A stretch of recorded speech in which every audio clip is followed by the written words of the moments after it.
I'm excited. I saw the after one and a little bit of the high one with his singing. Oh my god, I can't watch this though. Yeah, you're looking pretty cute. Don't be sad, let's be fair. Have a long way to go.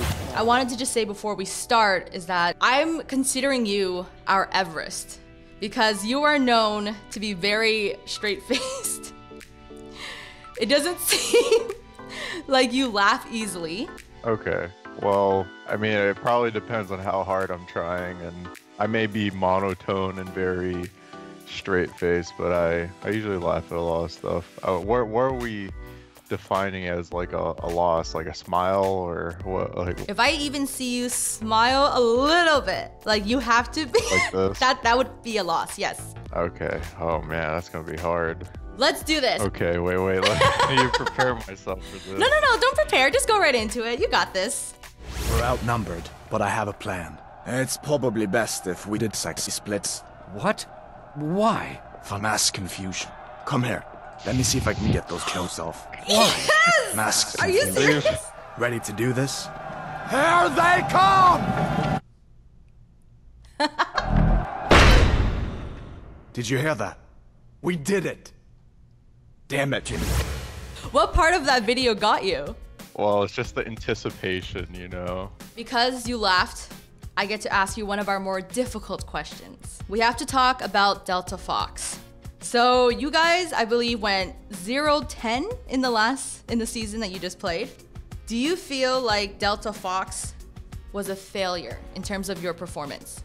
I think the terms of success for the way everything went was if we won one game, I felt like it was like one set, I think it would have been a pretty good success because what basically happened was that there was less practice than was expected because we did have some kind of practice planned for every week, but that kind of fell through and I can't really talk about that because that's not my place to say. But I was thinking that, oh, okay, at least we'll get like one good, you know, set against either another challenger team or an LCS team, but it didn't happen more than once. So we were just, all of the practice we had was from solo queue. And, you know, a lot of people say that we didn't put enough effort into it.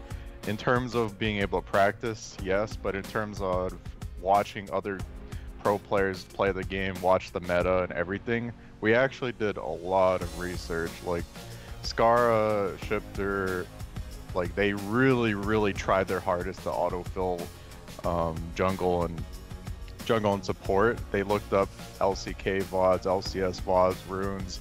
They did everything, like so much research on it, and you know, it all doesn't really matter as much unless you actually get to, you know, play it and experience it. So I feel like even though we went 0-10, we did take a couple of games off of what you would say with the better challenger teams, and I honestly think that itself, losing to us without any practice, is pretty embarrassing for them.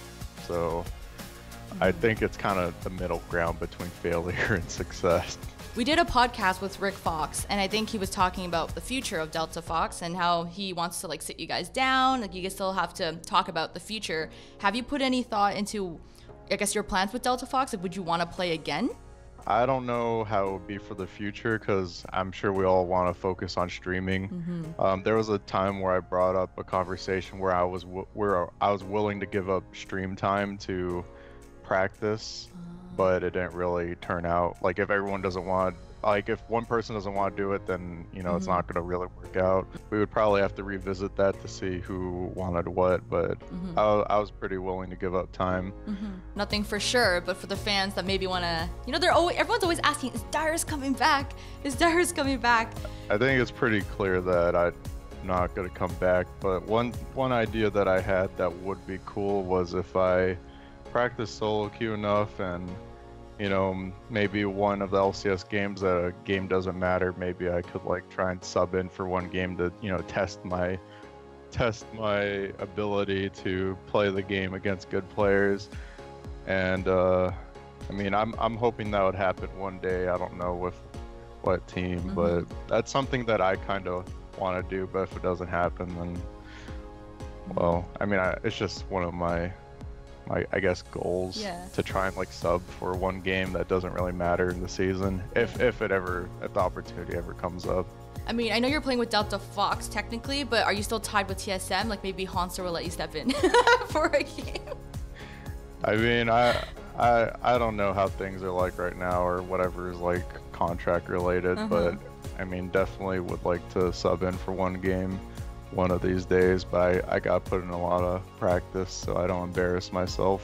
Are you ready to move on to the second video? Oh yeah, sure. Yeah? You don't care about Carter. You only care about his money. No. He knows I'm his friend. Yeah, right. That's what Woody thought about Buzz Lightyear. Bo Peep! What's going on here?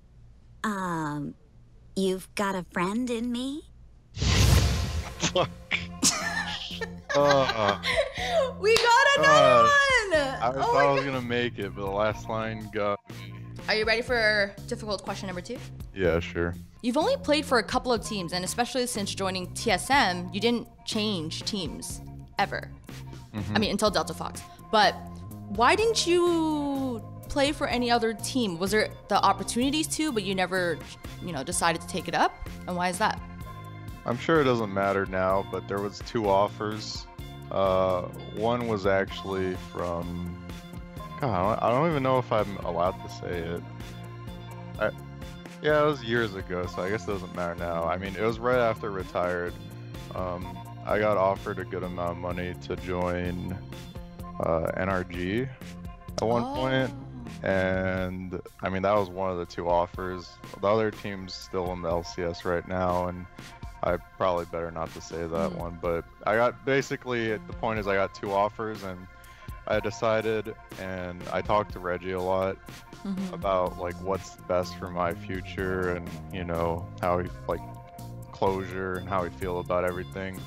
How I feel about TSM was that TSM was probably one of the only teams I'd ever play for in the LCS because unless I had bad feelings towards TSM and I wanted to join another team and try to make them good enough to beat them, I just didn't have like the motivation in me. And so when Double Lift joined TSM, I was like, holy moly. There's actually been a lot of things to where if I had left TSM earlier, there's a lot of like different players that would have potentially joined TSM because everyone wants to get into TSM. There's so many like high caliber players at the time that would ask me, oh, can you talk to Reggie for me? Like, give me in TSM, and it's just like everyone's kind of using me as like a stepping stool to try to get into TSM, and I'm like, no, it's not my decision. You think everyone in the NALCS, like their ultimate dream like is TSM? That's the team they would like to try playing for? I can't really speak for other players, but I'm pretty sure a lot of people would like to be on TSM. Mainly right now, the core used to be Reggie, and then I'd try to like keep everything together, and then Bjerg came in, and then I would try to keep everything together, and then the core became Bjerg because he solo kills, he shot called really well for the first year, and he's just like the all-star player, so everything just focused around him. And so I think the biggest part of TSM right now is Bjerg. And since Double Lift joined in, they kind of have like 2 different like cores, but still like they all get along. And as long as Bjerg is there, I'm pretty sure that anyone would want to be on a team with Bjerg because it's a nice guy. He's really good at the game. It's Bjerg. Like, why wouldn't you want Bjerg on your team? I feel like no one has ever said anything bad about him. Well, I mean, there are like small things, but it's not even really a problem. I mean, in the past, he would be late to the shuttle. He's sometimes late for the shuttle. Oh, the worst kind of guy. All right, you want to move on to the third video? Ready? 3, 2, 1.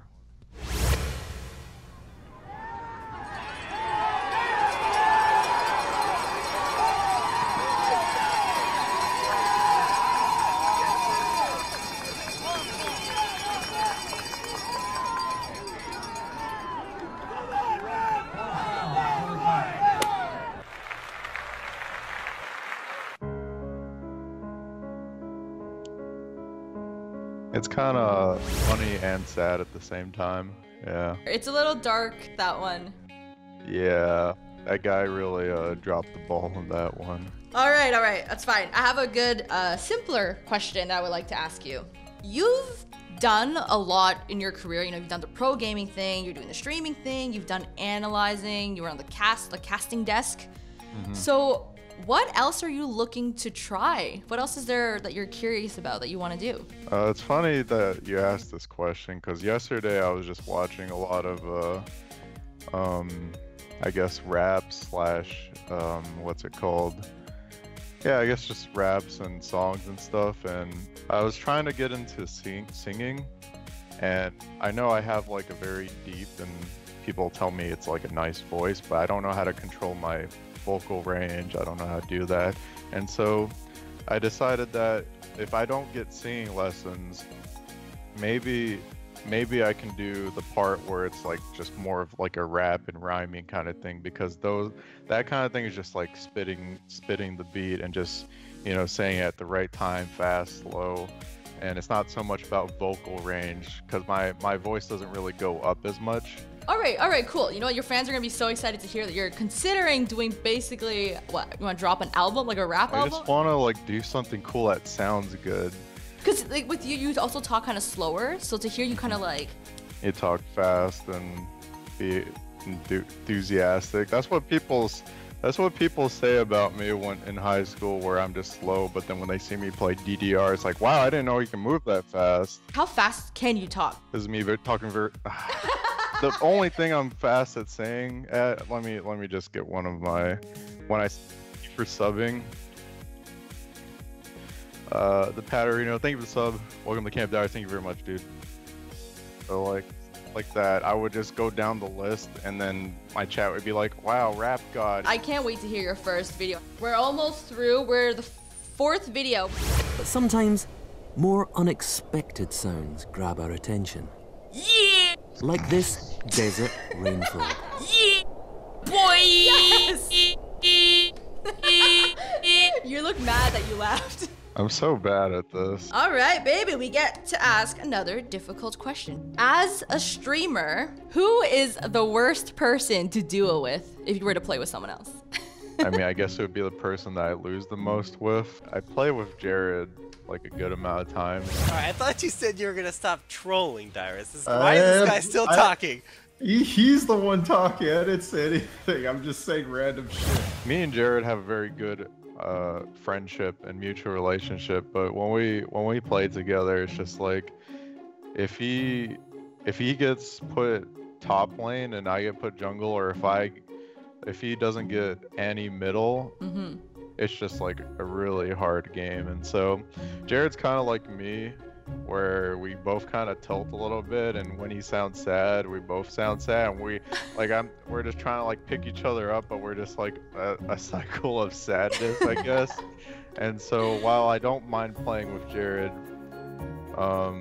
sometimes it gets pretty sad for both of us. Then out of the Delta Fox crew, the squad, who's the hardest person to duo with? Let me just go down the list. So dueling with Cutie, I mean, you can't duel in Challenger, but when we used to duel, the games are easy because Cutie would just hard carry some of those games, like straight up hard carry games. For Shifter, every time I get Shifter in my games, he usually does good. He rarely does badly. When it comes down to Void and Skara, it's like, it's not bad, but when you dual queue, both players are one of the players that are expected to like carry really hard. And so if let's say we both do good, like let's say me and Scar, me and Void all do good, it doesn't mean we'll necessarily win the game. You need like an actual strategy when you dual queue with people. So when I play with Void, he'll pop off if he gets the resources, but if he doesn't, it's just like a slow game of like everyone like just slowly moving back, and it just like feels bad, man. For Skara, it's just kind of random. Like everything's just kind of. I feel like I haven't played with them enough to be able to tell. So we are down to our last video. Now I'm gonna warn you, Dyrus, and people who are watching. This one's gonna get real weird.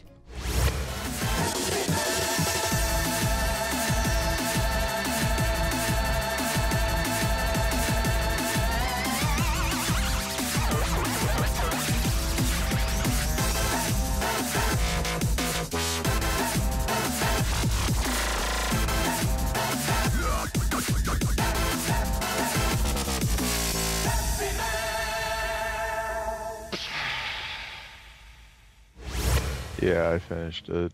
That's definitely not for kids. I can't believe you kept a straight face for that weird last part there. I mean, that was kind of a little over the top. I think that you should probably censor that part out. So I'm gonna ask you our last easy question. Yep. In your opinion, what's the next biggest esport?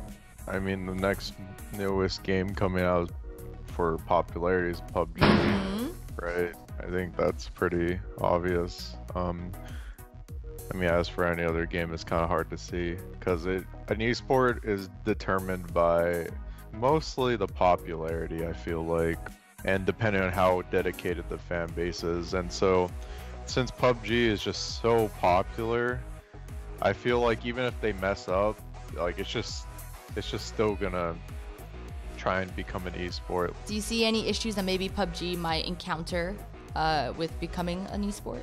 There's always problems, and it'll get fixed pretty decently fast compared to whether it was like the first esport, because you can kind of follow the examples of other esports. But I mean, for PUBG, some obvious ones is like people don't always like third person. People don't like when people are camping. Maybe they need to make the map smaller. Maybe they need to decrease the player size to 50. Like there's like a lot of things they can do. Apparently they're coming out with new maps too. The spectator mode sucks. Whoever commentates these tournaments, they're not bad, but they just don't have the experience to like commentate it. So that's why they gotta, find people suited to commentating like this kind of like esport, because it's never been done before. This kind of like, besides H1Z1, but I don't know, PUBG kind of took the lead on that. So I feel like in time it'll be better, but for right now it's pretty bad watching it. Are you feeling PUBG? Like, are you a big fan of it? Would you ever play competitions? I am straight up not good enough to play it. I play with Reggie a lot, and players like Shroud, like the competitive player, they're just so good. Even if you have the positional advantage, it's just really hard to win against that. So you just need, it's not even like you can put hours of practice to be as good as some people, because people have been playing CSGO for like years. Like, you're not gonna beat out a guy who constantly practices for like 10 years. Like, maybe you can get to that level, but it's just like nerves play a huge part in it too. So all right, awesome. Do you want to say anything to the fans or the people who are watching this video? Thank you guys for watching. Hope you guys enjoyed. You make content all the time. You don't have like a spiel that you say at the end, like? Well, every time someone tells me, oh, you can shout out your social media and everything, most people know where to find me. It's just I'm already there. If you want to find me, just type Dyrus into Google. Well, thank you so much for playing the game. It was really fun. Thanks for having me. And you guys, thank you so much for watching. This was You Laugh, You Lose with Dyrus and theScore eSports. We got you to lose 3 times. This is me gloating. I'm really flexible with a lot of things, so losing wasn't really the worst thing. I was just surprised that I laughed at some of the things.